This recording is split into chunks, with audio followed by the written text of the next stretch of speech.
Praise the Lord. தினம் ஒரு வார்த்தை என்கிற வேத தியான பகுதிக்கு உங்களை வரவேற்கிறேன். ஏசாயா எழுதின தீர்க்கதரிசன புஸ்தகம் 26ஆம் அதிகாரம் 3ஆம் வசனம். உம்மை உறுதியாய் பற்றி கொண்ட மனதையுடையவன் உம்மையே நம்பி இருக்கிறபடியால் நீர் அவனை பூரண சமாதானத்துடன் காத்து கொள்வீர். நமக்கு ஒரு ஆபத்து வரும் பொழுது, பெரிய பள்ளத்தில் கீழே விழ போகும் பொழுதும் அதிலே கீழே விழாதபடி அருகில் உள்ள எதையாகிலும் உறுதியாய் நாம் பற்றி கொள்வோம், நாம் தப்பித்துக் கொள்ள. ஆனால் நம் ஆண்டவரை ஆபத்தில் மாத்திரமல்ல, அனைத்திலும் பற்றி கொள்ள வேண்டும். ஏனென்றால் அவர் நமக்கு அருகில் இருக்கிறவர், நம் துணையாய் நமக்கு நிற்கிறவர்.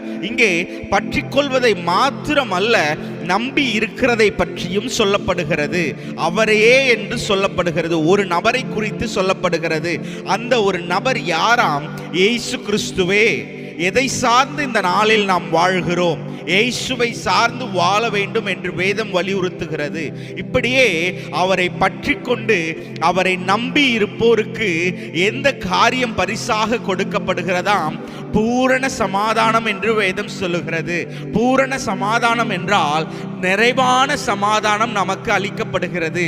இந்த நாளிலும் நிம்மதி இல்லை, சமாதானம் இல்லை என சொல்லும் நமக்கு அவரை பற்றி கொள்ளும்படியாயும் அவரை நம்பி இருக்கும்படியாயும் வேதம் வலியுறுத்துகிறது.